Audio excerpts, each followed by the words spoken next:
The Poem of the Man God. The Third Year of the Public Life. Chapter 513. Towards Gibeon. The Reasons for Jesus' Sorrow. 18th of October, 1946. But Jesus is not allowed to be engrossed in his thoughts for a long time.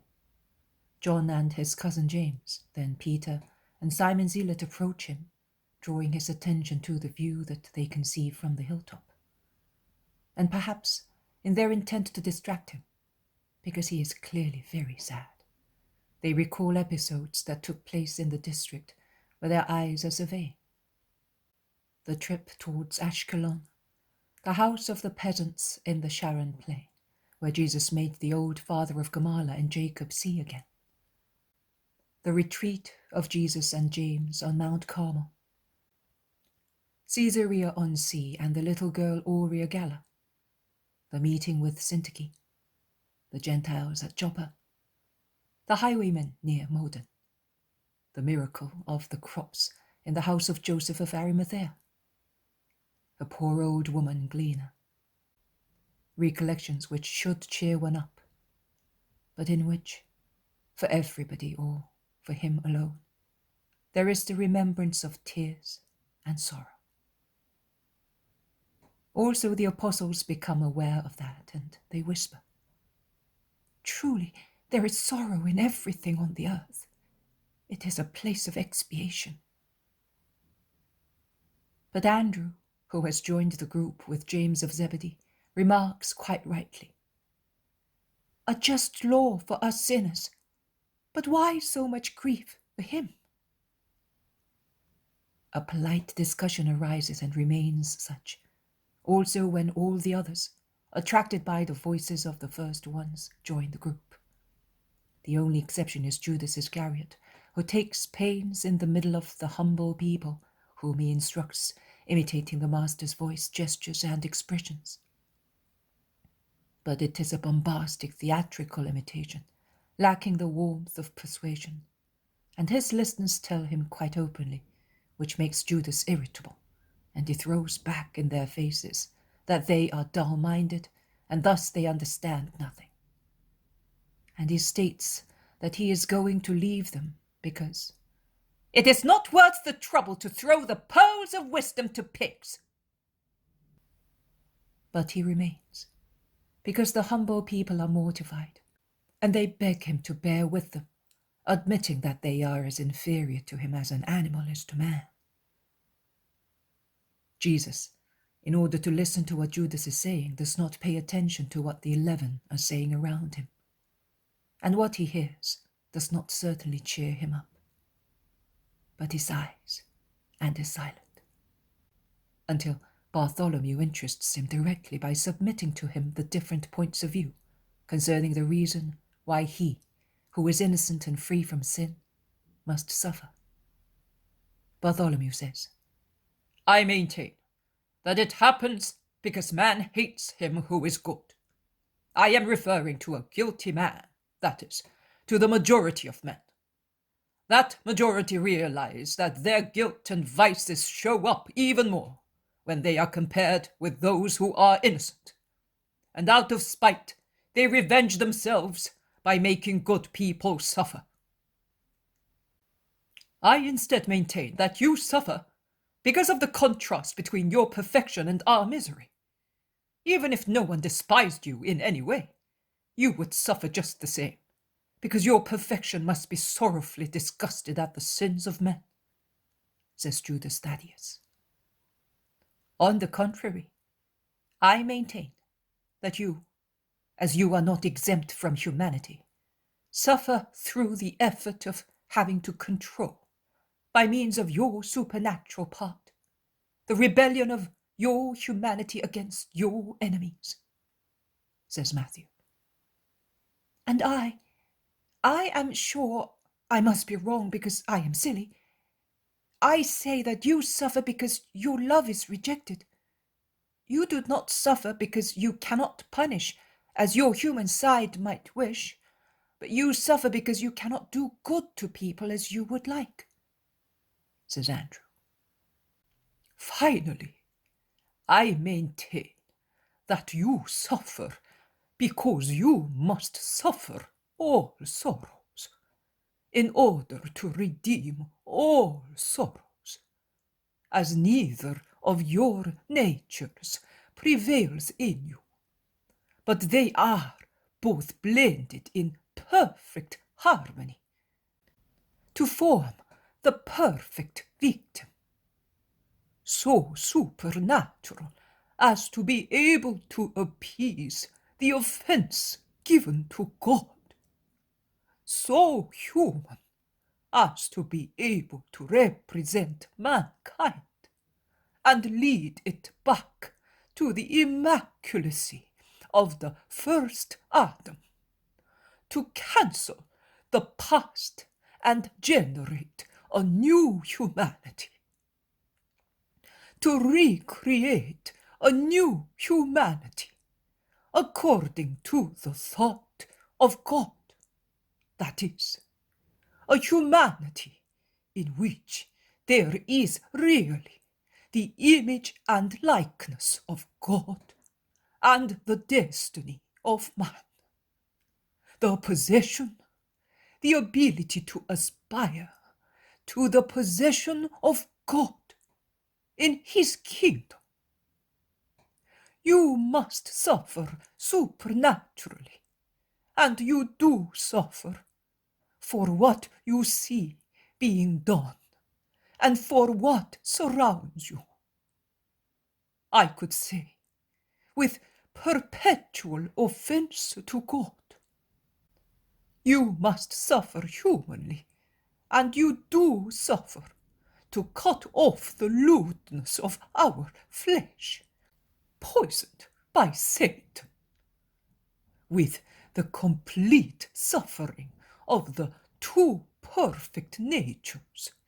You will completely cancel the offense to God, the sin of man, says the zealot. The others are silent. Jesus asks, "Are you not saying anything?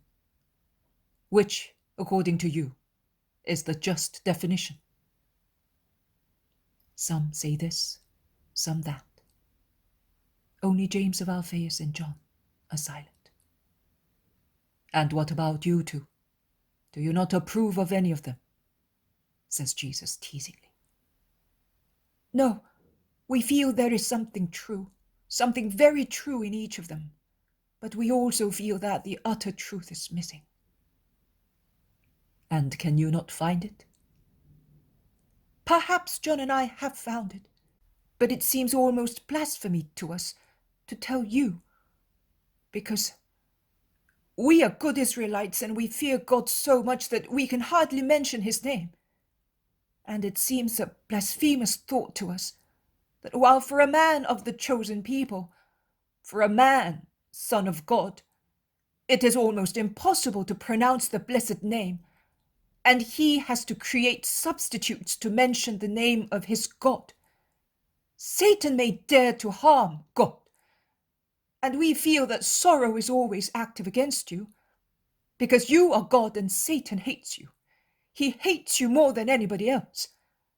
You find hatred, brother, because you are God," says James. "Yes, you find hatred because you are love. It is not the Pharisees, or the rabbis, or this man or that one, for this or for that reason, that rise to grieve you. It is hatred that pervades men and directs them, livid with hatred against you, because with your love you snatch too many praise from hatred," says John.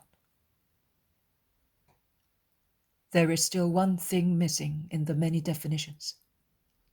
Look for the reason which is the really true one, the one by which I am, says Jesus, encouraging them. But no one finds it. They think and think. They give up, saying, "We cannot find it."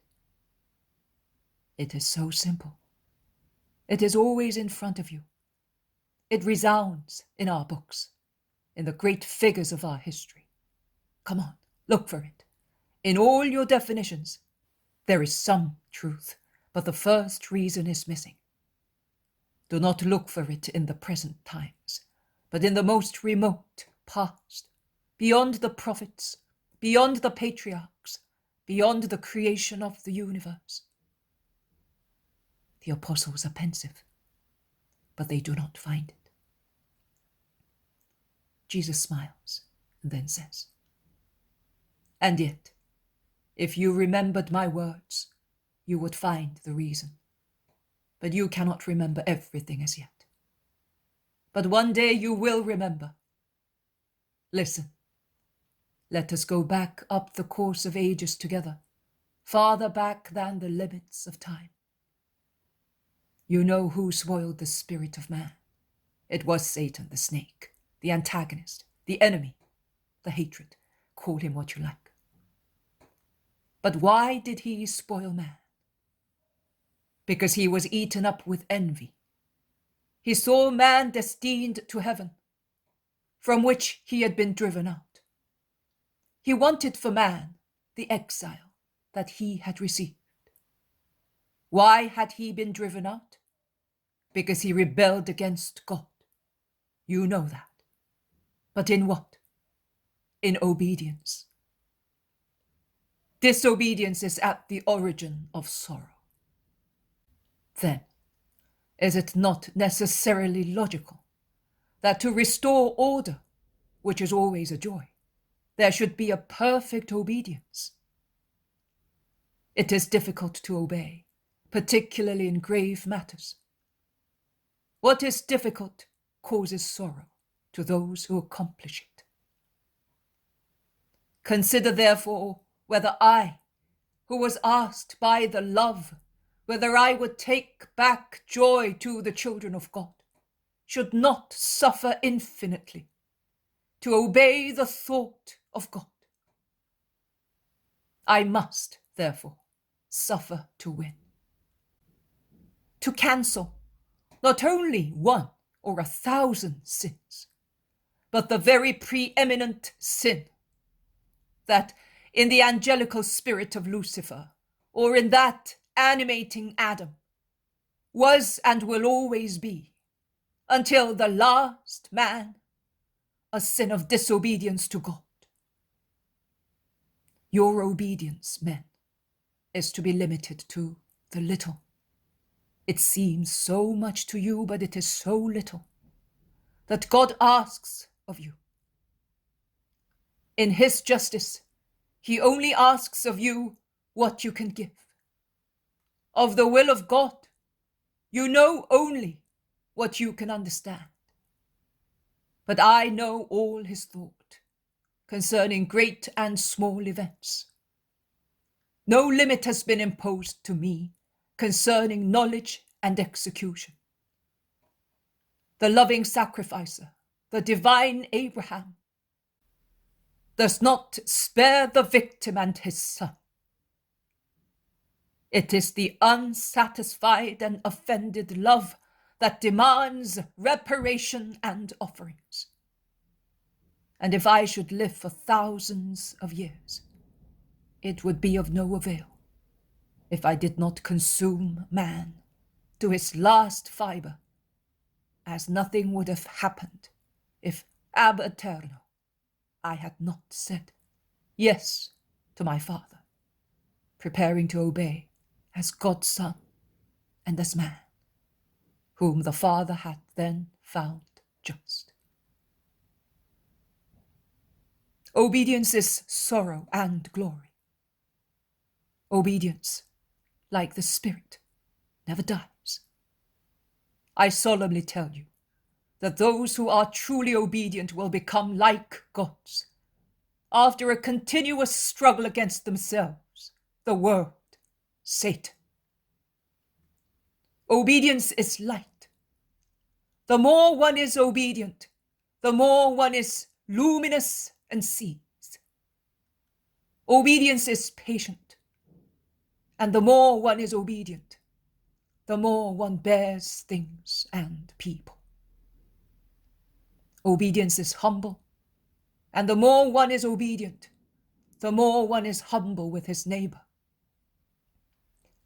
Obedience is charitable, because it is an act of love, and the more one is obedient, the more numerous and perfect are the acts. Obedience is heroic, and the hero of the Spirit is the saint, the citizen of heaven, the deified man. If charity is the virtue in which one finds God, one and trine, obedience is the virtue in which one finds me, your master. Ensure that the world knows you as my disciple through absolute obedience to everything that is holy. Call Judas.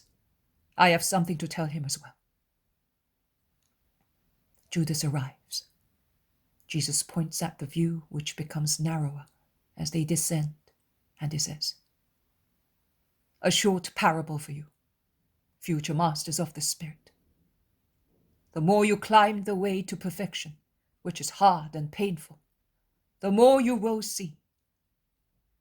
Before we could see two plains, the Philistine and the Sharon plains, with many villages, fields, and orchards, and even the remote blue expanse, that is, the great sea, and the green Carmel over there at the end. Now we can see only little. The panorama has narrowed and will narrow even more until it will disappear at the bottom of the valley. The same happens to those who descend spiritually instead of ascending. One's virtue and wisdom become more and more limited, and one's judgment narrower and narrower, until it vanishes completely. A master of the Spirit is then dead to his mission. He can no longer discern or guide. He is a corpse and can corrupt as he is corrupt. At times, it is alluring to descend. It is almost always tempting, because at the bottom there are sensual satisfactions. We also are going down to the valley to find rest and food. But if that is necessary to our bodies, it is not necessary to satisfy sensual lust and spiritual laziness by descending into the valleys of moral and spiritual sensualism.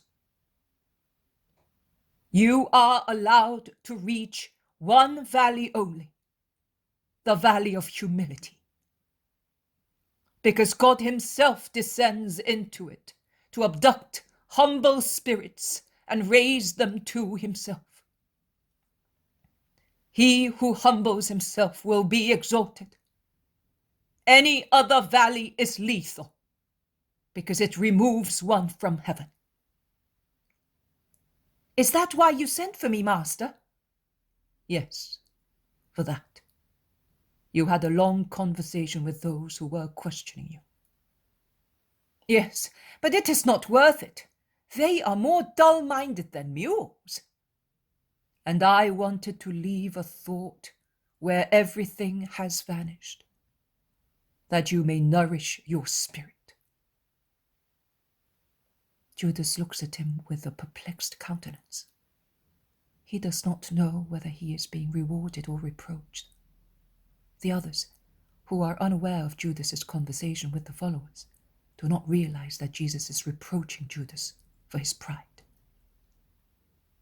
And Judas wisely prefers to change the subject, and he asks, "Master, what do you think? Those Romans and the man from Petra, will they ever be able to accept your doctrine, since they have such a limited contact with you? And that Alexander, he has gone away. We shall never see him again. And these people, too. One might say that they instinctively search for the truth, but they are up to their necks in heathenism. Will they ever succeed in doing anything good?" "You mean in finding the truth?" "Yes, Master." "Why should they not succeed?" Because they are sinners. Are they the only sinners? Are there none among us? There are many, I agree. That is exactly why I say that if we, who have been nourished for ages with wisdom and truth, are sinners, and we are not successful in becoming just and followers of the truth that you represent, how will they be able to do it, sated with filth as they are? Every man can succeed in reaching and possessing the truth, that is, God, wherever he may start from to reach it, when there is no mental pride and fleshly perversion, but sincere research for the truth and light, purity of intent and yearning for God, a creature is surely on the way to God. Mental pride? Fleshly perversion? Master, then continue with your thought, which is a good one. Judas hesitates. Then he says, then they cannot reach God because they are perverted. That is not what you wanted to say, Judas. Why have you gagged your thought and your conscience? Oh, how difficult it is for man to rise to God. And the main obstacle is in man himself, as he will not admit and meditate on himself and his faults. Really, even Satan is very often slandered by ascribing every cause of spiritual ruin to him. And God is even more calumniated, as all events are ascribed to him. God does not infringe man's freedom. Satan cannot prevail over a will firm in good. I solemnly tell you that 70 times out of 100, man sins of his own will. And one does not consider it, but it is so. He does not rise from sin because he avoids examining his own conscience. And even if his conscience, with unexpected motion, reacts in him and shouts the truth on which he did not want to meditate, man stifles that cry. He destroys the figure which appears severe and sorrowful to his intellect. He twists with an effort his thought influenced by the accusing voice. And he refuses to say, for instance, then I cannot reach the truth because our minds are proud and our flesh corrupt. Yes, truly. We do not proceed towards the way of God because among us there is pride of minds and corruption of the flesh. A pride which really vies with the satanic one, so much so that God's actions are judged and hampered when they are contrary to the interests of men and parties. And because of that sin, many Israelites will be damned forever. But we are not all like that. No, there are still good spirits in every class of people. They are more numerous among the humble people than among the learned and rich. But they exist. But how many are they? How many with regard to this Palestinian people, whom I have been evangelizing and assisting for almost 3 years, and for whom I am wasting away? There are more stars shining in a cloudy night than spirits in Israel willing to come to my kingdom. And the Gentiles, those Gentiles, will they come? Not all of them, but many. Not even all my disciples will persevere until the end. But do not let us worry about the fruit that fall from the tree, because they are rotten. Let us try, as much as possible, through kindness and firmness, through reproaches and forgiveness, through patience and love, to prevent them from becoming rotten.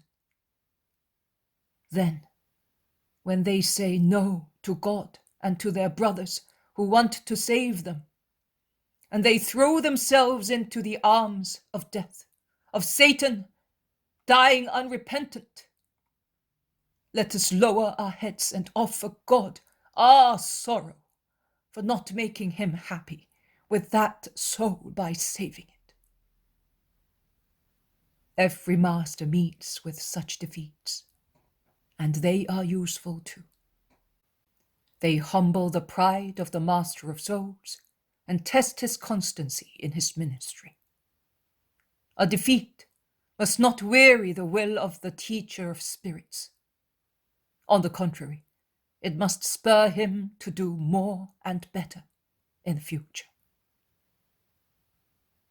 Why did you tell the decurion that you will see him on a mountain? How do you know? Jesus looks at Judas, a long, strange look in which sadness mingles with a smile. And he says, because he is one of the people who will be present at my Assumption, and he will tell the great doctor of Israel a severe word of truth. And from that moment, he will begin his safe journey towards the light. But here we are at Gibeon. Let Peter go with other 7 to announce me. I will speak at once in order to dismiss those who have followed me from the nearby villages. The others will stay with me until after the Sabbath. You, Judas, stay with Matthew, Simon, and Bartholomew. I did not recognize in the decurion any of the soldiers who were present at the crucifixion, but I must say that, engaged as I was in watching my Jesus, I did not pay much attention to them. As far as I was concerned, it was a group of soldiers on duty, nothing else. Further, when I could have watched them more carefully because everything was accomplished, there was such a faint light that only well-known faces could be recognized. But taking into account Jesus' words, I think that it was the soldier who said some words to Gamaliel, words that I do not remember, and that I cannot check, because I am all alone in the house and I cannot get anybody to give me the notebook of the Passion.